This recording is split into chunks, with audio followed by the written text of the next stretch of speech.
in this presentation, I'm not going to talk much about the science. My feeling is that if we were in a house and that house was on fire, I would not stop to argue with somebody who was claiming the fire was a hologram and the smoke was from a smudge pot. We have other things to worry about than that kind of argument. What we do have is some links here, so if you do want to know more about the science, you can find it there. And two that I really recommend is Skeptical Science. That's really good for popular. And if you want real scientists talking with no compromises, they're talking the science, but they're still trying to be clear to lay people, realclimate.org is great for that. So those are the two sites I recommend most for the science, though the others are good as well. Okay, to halt greenhouse gas emissions, we have to physically transform or replace most of our infrastructure, our capital goods. We have to improve the efficiency with which we use energy, and you can see top left, that's a recycling plant owned by Interface Floor, which is the biggest manufacturer of carpets in the world, and that has lowered their greenhouse gas emissions by more than 75% per carpet unit. A lot of it, well, they use green energy, a lot of that is just through various types of efficiency. In the center is just what it looks like. Center top, a conventional freight train powered by old-fashioned diesel. And while diesel is very polluting, you can move a ton of freight 1 mile with 1/20th the energy using that freight train that you can with a truck. So it's century-old technology, but it's still tremendous efficiency gain. Extreme right, top and bottom, you see an obviously old building. And old buildings can be improved and made more efficient. Typically, you can cut energy in an old building by 30%. Extreme left, and new buildings, if you build it from scratch to be efficient, you can do huge cuts, as much as 80%.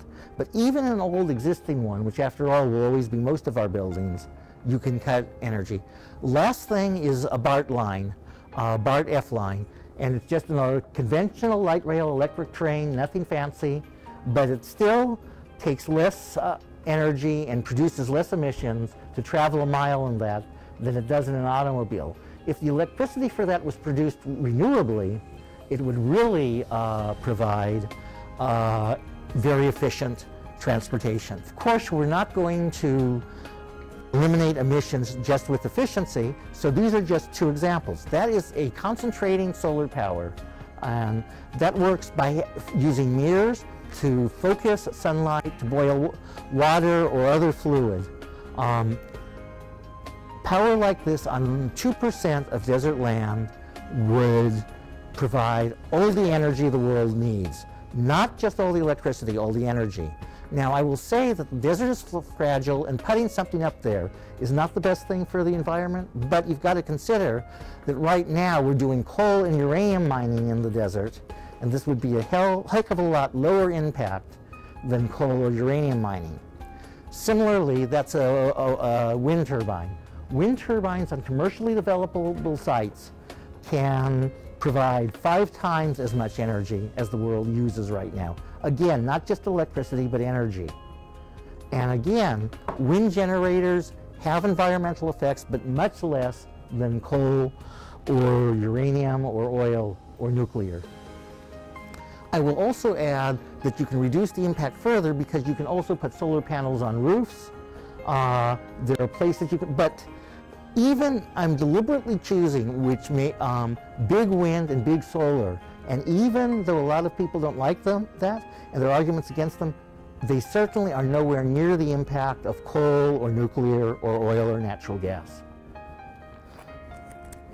And this is just to show that there are a lot of people out there who've looked at these issues and they come to the same conclusion. Use energy efficiently, then power that efficient infrastructure with renewable energy.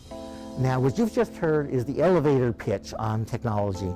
We're not going to deal much with technology today, but I just wanted to give you a quick overview. If we have reasonably priced replacements for fossil fuel and other alternatives, what's stopping us? The clue lies in the savings that are far cheaper than fossil fuel, because the efficiency end is cheaper than fossil fuel. If the world had tapped most of the profitable savings over the past 20 years, the climate crisis would be much less severe, much easier to solve. So why are we throwing money away? The answer lies in various flaws that are fundamental to market structures. The next section, we'll talk about market flaws and use that discussion to move beyond market flaws into maybe a deeper analysis of what's wrong. So, consider a landlord-tenant relationship. If a tenant installs insulation, she may move before recovering the cost. If a landlord provides insulation, the landlord is providing savings for the tenants, not for herself. We lose profitable opportunities to save energy and reduce emissions due to conflicts of interest. Now, there are ways around it, but it's much harder when you have to work around something when when the structure isn't already making the incentives align right. So another thing, we talked about insulation, but also in general, a utility can afford to invest more to produce a kilowatt hour of electricity than an electricity consumer can spend to save that same amount. Profitable opportunities to save energy and reduce emissions are lost when they occur where capital is expensive. And when I talk about profitable alternatives being lost, it's not because profit is the be-all and end-all, but it's one of the things markets are supposed to do is get people to do things that make a profit. When a market doesn't even encourage businesses to do the stuff that make a profit, it's really a sign that even by the standards of that market, something serious is wrong. You also get this inside firms. Bill could recommend investing money to save energy, but the expense of that investment would show up in his department's cost, while savings would improve the bottom line for Betty's section. Accounting flaws reduce Bill's incentive to ask for the budget to make that investment. Conflicts between management and owners and labor can cost productivity and waste resources. And that's a very important point. It was called El Cortito, the devil's arm and the short one. The United Farm Workers' victory against the short-handled hoe in the 70s offers a lesson about the link between class inequality and greenhouse gas pollution. The short-handled hoe destroyed lives. A lawyer representing the workers tried El Cortito, but gave up in agony after a few hours. As the UFW-led movement against El Cortito grew stronger, growers claimed ending this torment would hurt productivity and drive them into bankruptcy. It seems as though it will bankrupt us is always the response of owners and top managers to any attempt to improve the lives of ordinary workers. In 1975, when El Cortito was finally eliminated, the head of Bud Ansel, a major lettuce grower, admitted worker productivity rose the first day of the ban. Because one of the things I think they overlooked is for the owners, for the lettuce growers, it was all about control. When you use a short-handled hoe bent down by this, your muscles bunch and tense. So if anybody slacked, even for a second, took a pause to relieve the pain, the muscles relaxed a little, and the supervisor could see it. As I said, the short-handled hoe was not just an instrument of torture, it was an instrument of control. And so the owners overlooked that when that torture ended, yes, they'd lose a little bit of control, but people not in horrible pain can work more effectively. And I think you find in general that this is a big source of this kind of flaw. Owners and managers very much concentrate on control. It's part of the structure of markets. And so things that would reduce control but save resources or improve things in other ways tend to get overlooked. And eliminating the short-handled hoe resulted in fewer damaged lettuces and fewer resources growing lettuces that had to be thrown away. Weeding more rows per day resulted in fewer truck trips per 1,000 lettuces. So most importantly, eliminating the El Cortito ended a hideous cruelty, but ending that cruelty also saved resources. So we're beginning to see how waste is a side effect of cruelty and oppression and inefficiency. Here's another example. One of the earliest computerization experiments, workers were given access to all expense and production information in a wood pulp factory. The workers discovered means to optimize the ratio and of various material mixes in water to save water and chemicals, which saved the company money. And it's interesting that they chose to do that. There were no, you often hear about special incentive programs. The only incentive that the workers had on this was the ability to do it. But they went ahead and used that information. They were given the information, so they used it to save money, to do their work more effectively. And as a side effect, of course, if you're saving water and saving chemicals, well, it takes energy to make chemicals. It takes energy to move water. So even though nobody thought of greenhouse gases at the time, moving those savings workers got. Those savings reduced greenhouse gases. So what was management's response? Management response was to cut off worker access. Security concerns, some said, but in interviews, middle managers wondered aloud, cutting expenses is our job. If workers can control expenses and improve productivity, what does anyone need us for? Control again. Instead, as you can see, management reconfigure the system to monitor workers. Micromanagement would let administrators be the one to cut expenses and improve productivity. Productivity increases slow, as did the rate of innovation and cost cutting. In this case, the conflict was between middle managers and workers rather than owners and workers. Okay, let's zoom up. You've seen two examples of class conflict, leading to waste. But there's an interesting general statistic about that. Businesses demand much higher rates of return for investments in energy and water and raw materials, what are called flow costs, than they demand for savings in labor or things that increase market share or sales.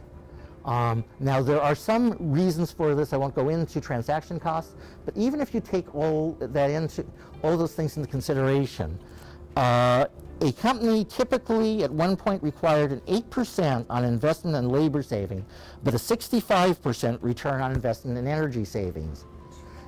And while the exact numbers vary with business conditions, that ratio has stayed pretty consistent. So basically, businesses typically demand 8 times the return for savings and flow costs than they do for savings and labor, and that is not explained by transaction costs or bounded rationality or any of the other things. So why do businesses demand so much? Well, one theory is that raw materials, energy, and water, like robots, don't go on strike. It's a control. And I don't say that people making the decisions always think about it that way, but there are all sorts of ways. Remember, our system has been devoted to optimizing to save labor since the 18th century. It's built into accounting structures, it's built into business culture, and so I'm sure sometimes managers do think about actual power, but a lot of times I'm also sure they don't, and it's just the culture of the way business works. It's so fundamental to markets that it's built in. Now, I don't want to say that everything is class conflict. Sometimes stuff just falls between the cracks. For instance, a company may have an opportunity to save energy and lower expenses dramatically. But Jim knows some of the information that would help spot that opportunity, and Jill has the rest. If Jim and Jill don't exchange thoughts frequently enough, they may miss that chance, and a profitable opportunity to save energy and lower emissions may be lost.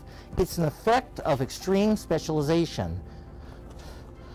Finally, we move to savings that are socially profitable, but individually unprofitable, that prices don't reflect full social costs. Coal-powered electricity does not include the cost of asthma treatment. This is often the only flaw conventional treatments of ecological economics covers. But you can see it's only one of many reasons markets fail to deal adequately with the wastes that lead to, and in some sense, ecological destruction. In other words, social costs not being priced is important, but we've seen there are a lot of other structural flaws that lead to these problems. What do these different market flaws, and there are many others I just gave a sample, have in common? Well, I think you'll actually find that there are two things they have in common, and it's not every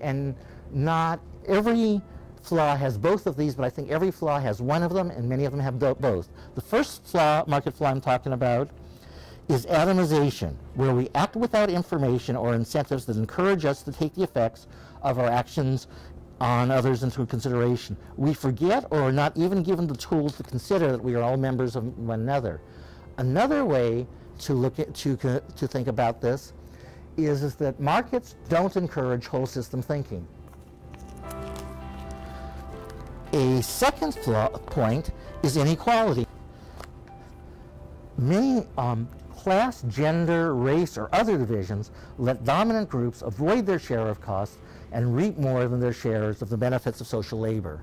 Let me add that since my slideshow doesn't include it, I'm just going to mention briefly that what I've described are purely economics, but there's lots of things, the same thing goes on in terms of race, in terms of nations, in terms of gender, ethnicity. You can find flaws very much parallel to this, and some of them were at the root of what's sometimes called primitive accumulation that led to the system. So the history of, especially if you want the, even today this goes on, but think of right now the railroads planning to build a coal terminal in Cherry Point over Indian sacred land and one of the major burial grounds that was used right up to the 50s. That's straight out taking resources from another people. But, and that my main book, the academic book, I have a whole chapter on this sort of thing, but I don't want to take all our time, so I'm just going to say there are as many non-economic things as there are economic things. Before we get into solutions, I want to spend some time on a false solution. It's a detour, the offset system that lets polluters pay others to reduce emissions on their behalf, like buying indulgences in medieval churches. Yet offsets have become so woven into climate change discourse that many environmentalists can't even conceive of an alternative. Cheat Neutral is a satiric website. It offers people who cheat on their spouses or partners the chance to pay loyal and faithful people to stay loyal and faithful, just offsetting their cheating. And now, well, there's a lot of illogic in offsets. I also want to say that it does real and horrible things. The very earliest offsets was an experimental offset, growing trees, funded by the World Bank in Uganda, and they ended up having indigenous people who lived in that forest. They said, we're going to declare this forest a national carbon reserve. We're going to throw, and they threw the people who lived in the forest out at gunpoint and declared it a carbon offset. So basically you can think of it, if anyone is concerned with rights of indigenous people, one of the things offsets can be is you create a paper resource and then you use violence against indigenous people to take it from them, just as though it were a real resource. Some people may think that we don't have to worry about offsets in the United States since we're not signatories to Kyoto, but we actually have offsets right in this state. We are a member of the Washington Climate Initiative. The Washington Climate Initiative allows offsets, including specifically forestry offsets. So now I'm going to go a little bit into something that maybe is not robbing indigenous people as badly, but at the same time it's a good demonstration of the illogical part of this, in addition to the immorality. So, HFC 23, fluoroform, is one of the most powerful greenhouse gases, thousands of times more damaging to the climate than carbon dioxide. It's mostly produced as a side effect of making Teflon and refrigerants. Teflon is used in a variety of products, including bullets, gears, and lubricants. Factories in the global north normally minimize the output of this in order just to make their production efficient. Generally, they incinerate much of what HFC-23 they do produce just for public relations. It's cheap to incinerate, and it looks good. Producers in the global south are not as careful. Often owned by northern corporations or contractors for them, their competitive advantage is cheap labor to exploit. However, producers in the global south can capture and incinerate fluoroform, then document they have done so. HFC-23 destruction lets them produce certified emissions reduction, CER certificates. Major producers, for example, coal power plants in Scotland, can buy these and use them as permits to continue polluting. Southern factories are able to earn many times as much profit from incinerating HFC-23 as they are from the products they make.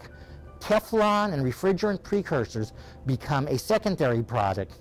HFC-23 destruction becomes the primary product in the factories. And I'll bet you guess what happens with that instead of incentives.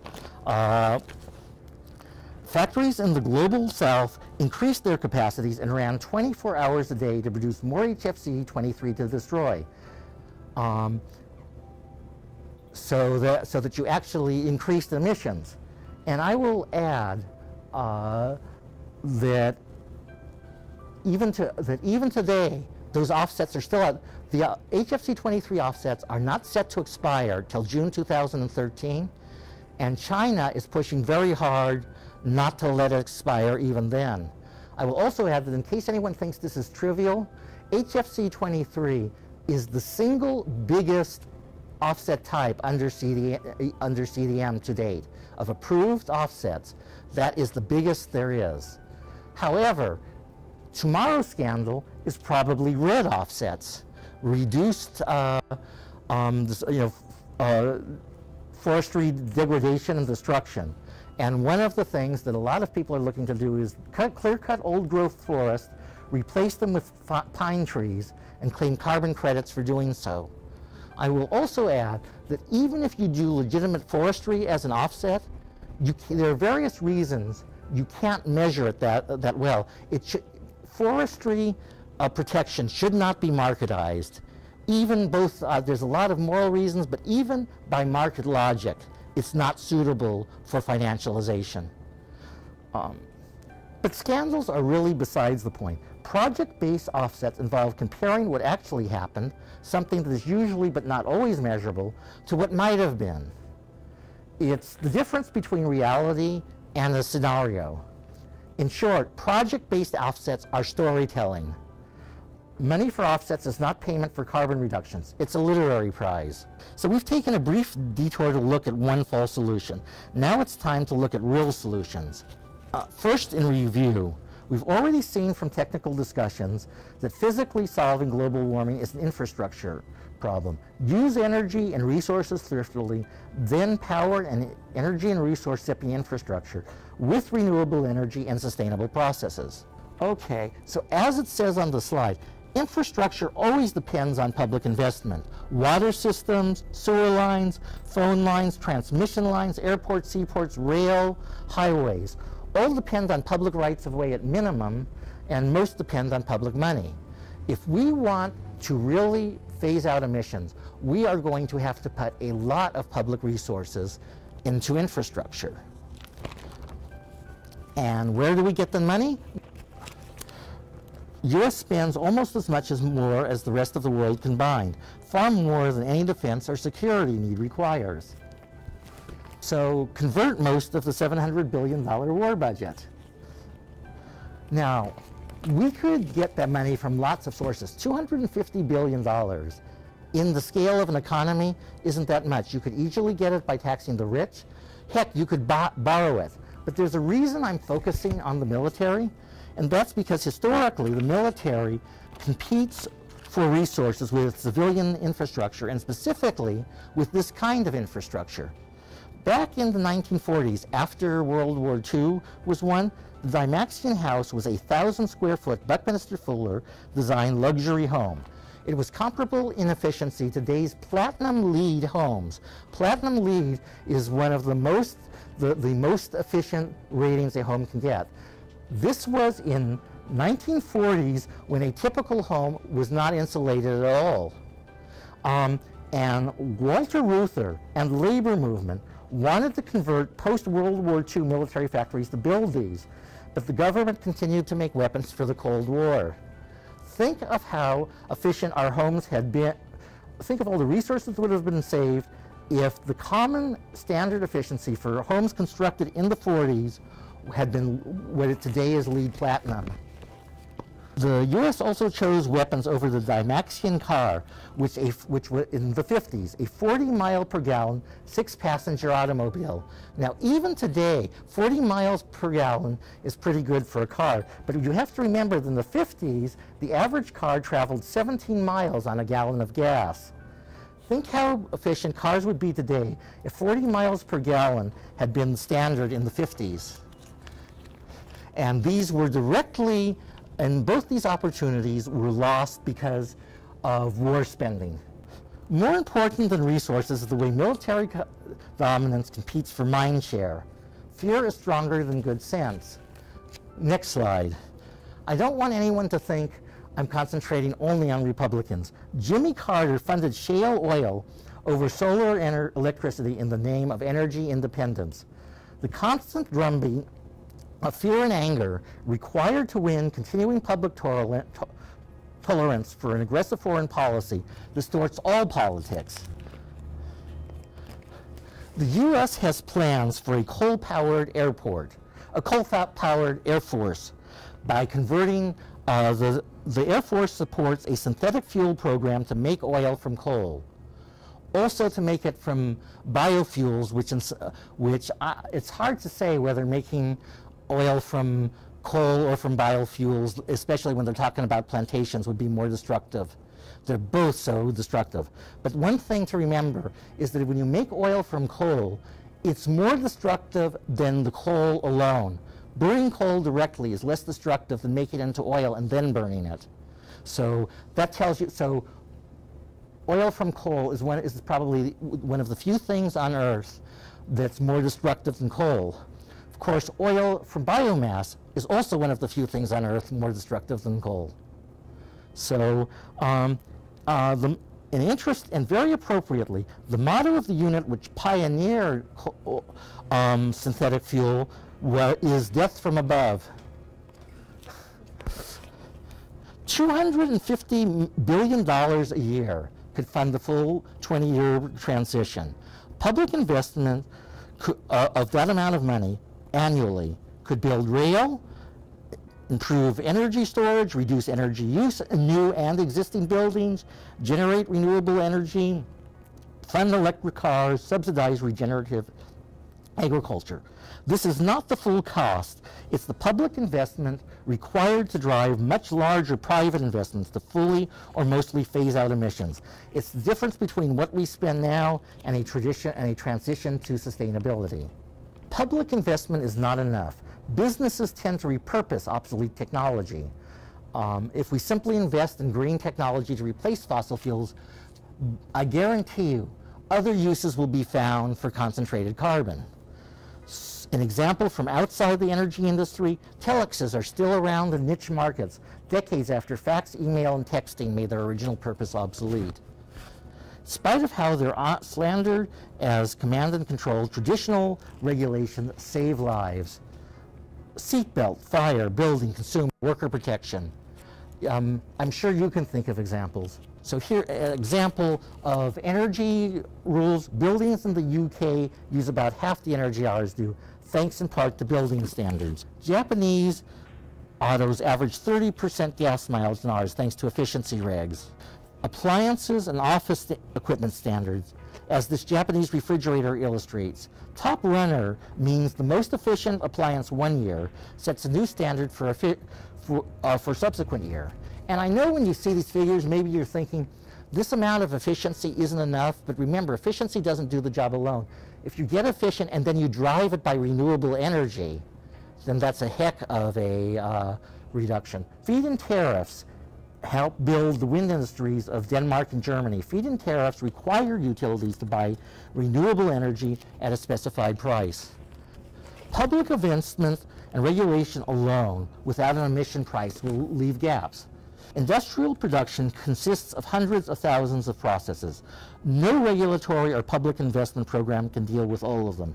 The only way to encourage across-the-board industrial efficiency is a greenhouse gas emissions price. Plus, large corporate players will treat fines for non-compliance as a tax in any case, paying the fine if they think it more profitable than compliance. And once we price industrial emissions, it makes sense to also use price as a reinforcement in other areas. What does putting a price on emissions really mean? Since we can't stop emitting greenhouse gases all at once, we need to release slightly fewer every year.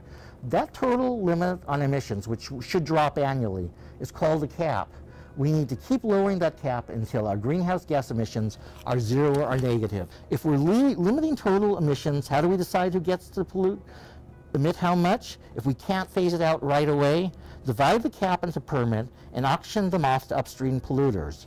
Or just charge a fee on emissions and raise that fee until emissions drop below the cap.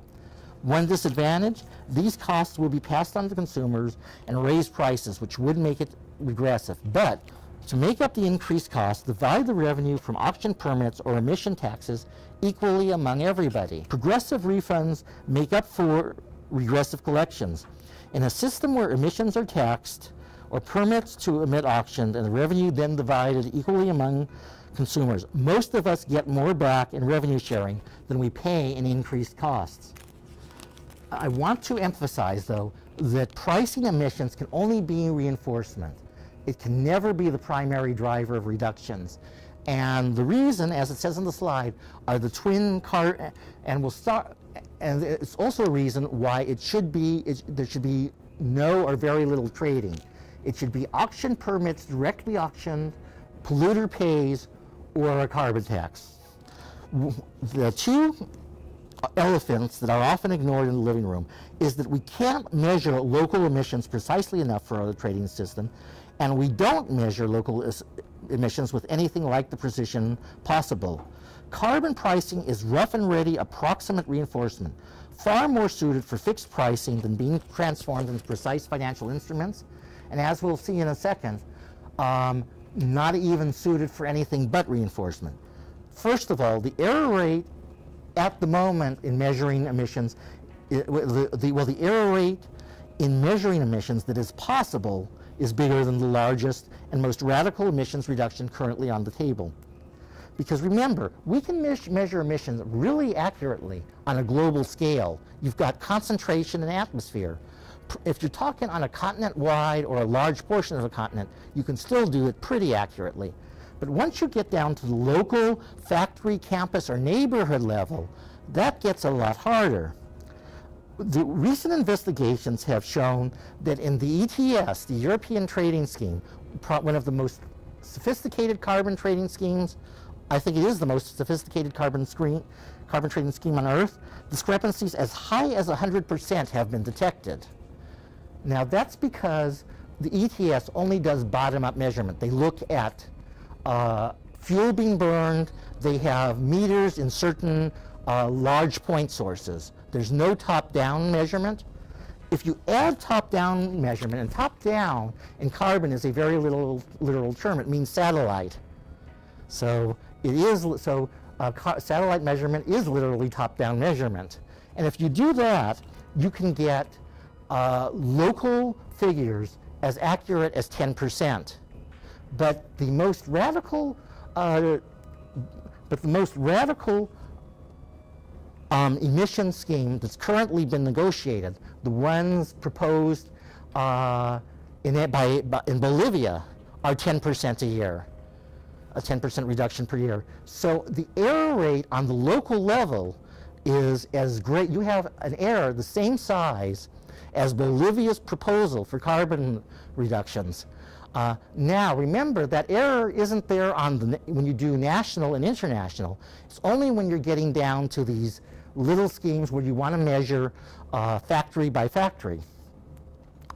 So, so-called command and control means, regulations, public investment, are much more suited for making changes when the means are easier to control than the ends.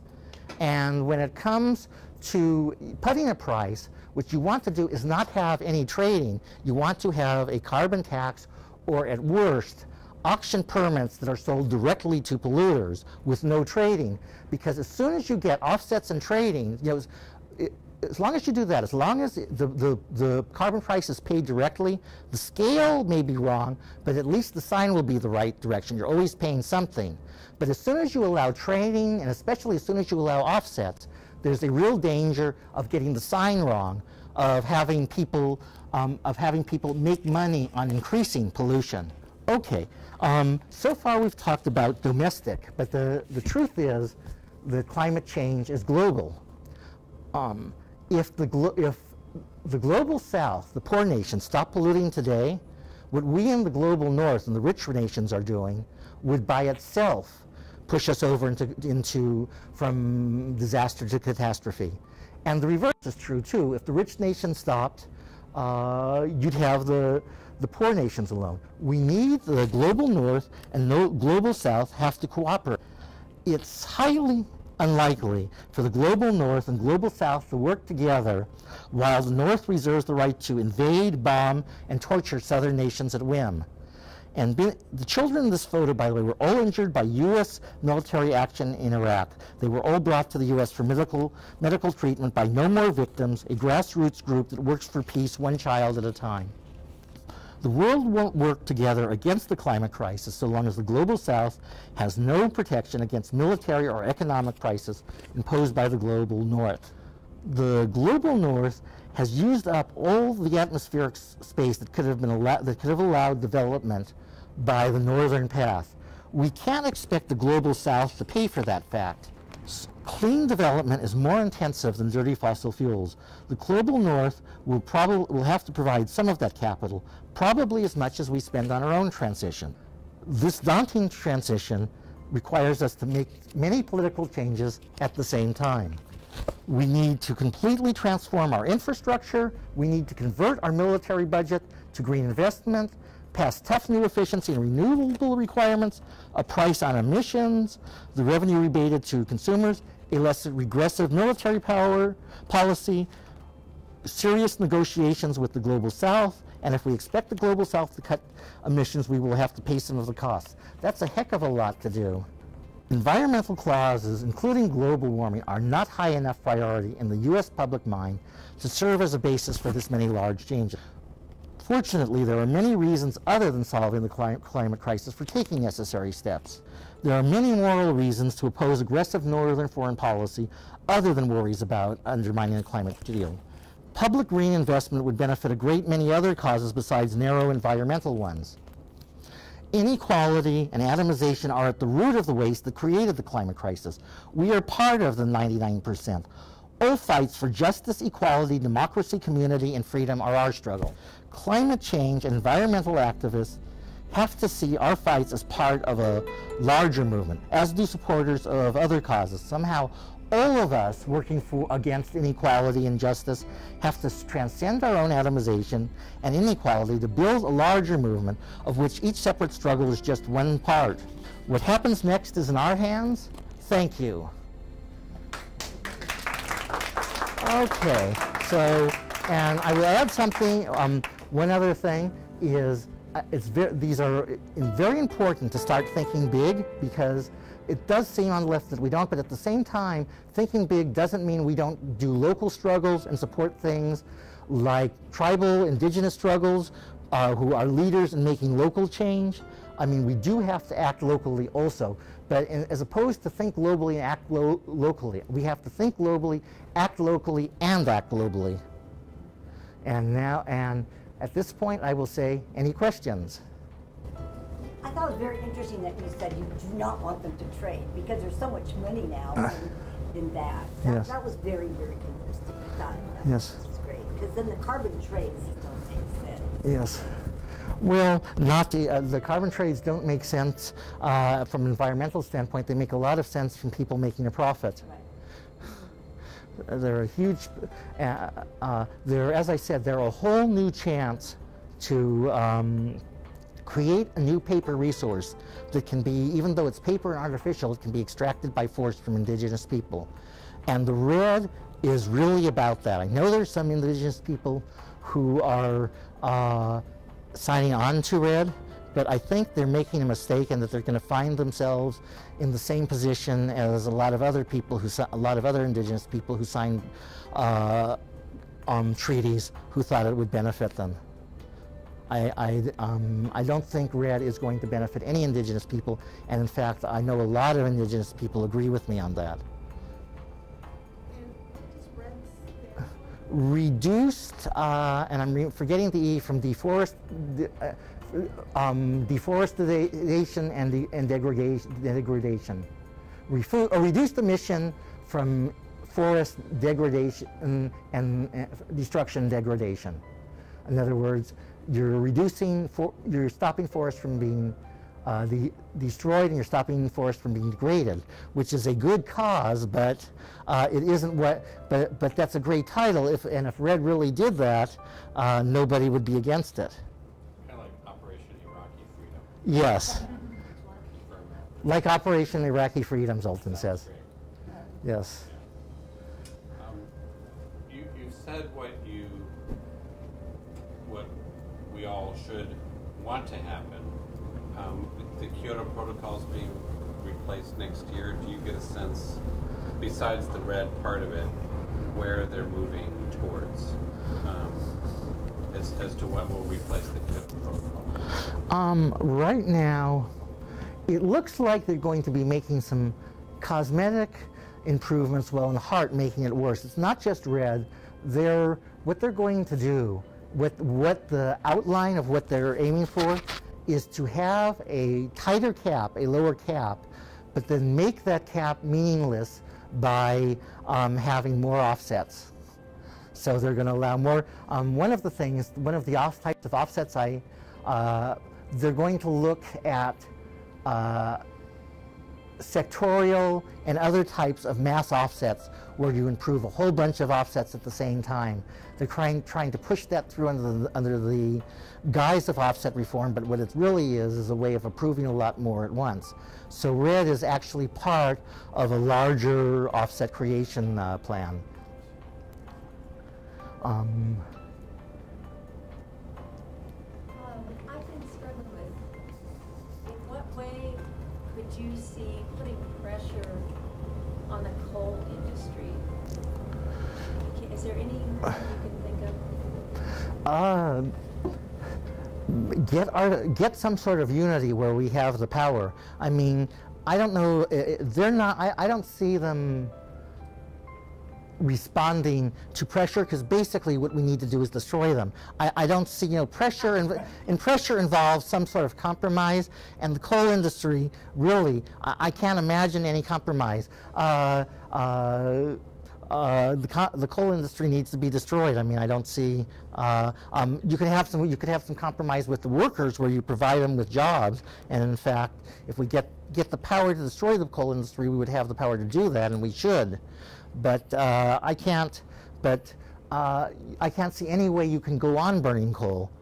We want to leave the coal in the hole. Is it difficult to convert a coal power plant to another renewable user?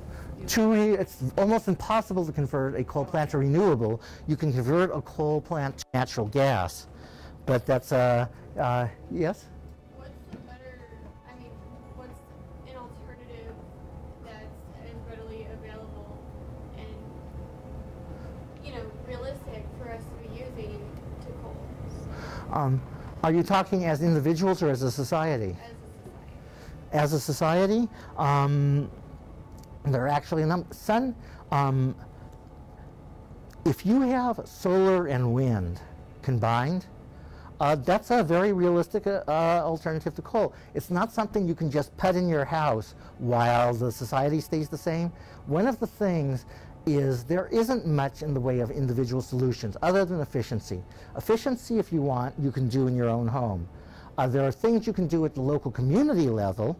And again, more efficiency. In some cases, you can do renewables at the local level, even though you don't have the advantages of connecting it to others as much. But here's the sad truth.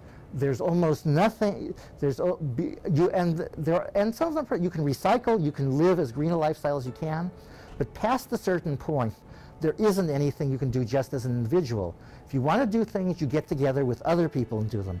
It doesn't have to just wait for the nation to change, because there's a lot you can do at a community level.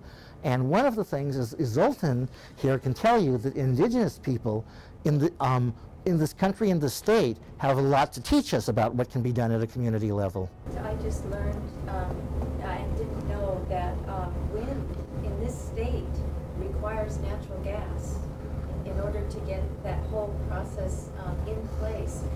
That's the source of energy that's required to launch it in this state. And that was an interesting thing. One, decentralization is great up to a point, but the thing is, electricity isn't very powerful, very valuable if you can't get it when you want it.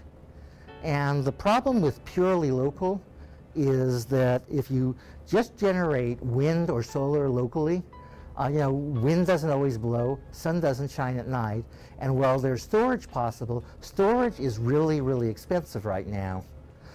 So, and somebody did a study, how much of our energy could be provided by wind and solar alone, not even taking other things into consideration, without storage?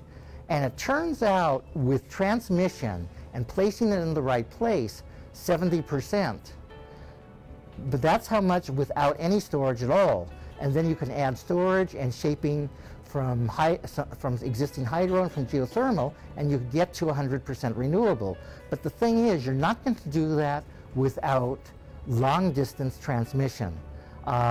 Whatever the problems with long-distance transmission, if you want renewable electricity, and yes, we can do conservation and efficiency and reduce our use, but the problem is unreliable electricity doesn't become more reliable when you use less of it. So, however, and especially, we do want to replace most of our transportation energy with electricity. So the truth is, we have a lot of things that are too centralized, but even if you have decentralized production of electricity, you're going to need centralized transmission and distribution. And especially, here we are in Olympia. What do we have in the way of wind resources, let's say Thurston County? Not very much. What do we have in the way of sun? Well, we have 300 days of rain a year. What do we have in the way of hydro? Well, there's plenty of hydro in Washington State, but not much of that potential is here. And and again, Zoltan can tell you that hydro has its own problems as a power source. So what do we do? Well, probably the best thing we can do is generate wind someplace else, and transmit it here. In terms of the question of natural gas being used to start wind, the amount of natural gas that's used to start, I mean, you're not using natural gas directly to start wind. What you're using is electricity generated by natural gas. And for instance, it doesn't take a lot of electricity to start a wind generator. So if we had decent storage, you wouldn't need natural gas to start a wind generator. But you wouldn't be able to do is even with the storage, you wouldn't be able to put a wind generator in Olympia or many places in Thurston County. I'm sure there's some place in Thurston County where you can put a turbine or two, but we could not put enough wind generators to power Thurston County in Thurston County. So the one thing is, you can't do everything small is beautiful. Small, I think, my feeling is small is beautiful a lot of the time. There are all sorts of things in markets that tend to ignore diseconomies of scale and to build things too big. But there really are things that need to be done on a large scale. And people often think, for instance, of solar cells as decentralized. Well, when you put them on your roof, they are decentralized. But guess what? To make solar cells at a reasonable price, they're made in giant factories that use the economies of scale to mass produce them. I will also note, people sometimes think, why would you support concentrating solar power when we've got all these wonderful, inexpensive solar cells? But the solar cells are inexpensive right now because they're being produced in China using very inefficient coal, very cheap coal electricity to produce them. And they also use a lot more toxic metals as ingredients in solar cells than concentrating. So actually, concentrating solar power, even though it's big and centralized, has a lower environmental footprint than solar cells on your roof. There's so much technology, though, that we're still getting into. In India, they have a tree that grows a particular fruit that actually, similar to what you do in science in grade school, where you stick electrodes into a potato and you can light up a light bulb. But this will actually last for a month and will light the lights in a house. So some of it is, some of it is we in this country have way too high of expectation of what we feel is our right, and that some of that, as we see the world developing around us and everybody else coming up to where they are going to want the same standard of living, it's not going to work, no matter how efficient centralized production is, that we are all going to have to basically bring down our expectations. Well, I will say bringing down your expectations. You know, there's a guy who I really dislike, Derek Jensen, who talks about the die-off. But if you talk about lowering your expectations with 7 billion people, a lot of people are going to die. Because one of the things, you know, you're talking about, okay, it's a very small amount of energy, and for running and if all you want it to do is run a light bulb in very modest uses, great. But what else do you want to do? Well, in the Pacific Northwest, you want to, and I will add in a lot of parts of India too, all of India isn't hot all year round. There are cold parts of India. But in the Pacific Northwest, we have seasons where you need heat. You have no heat, you die.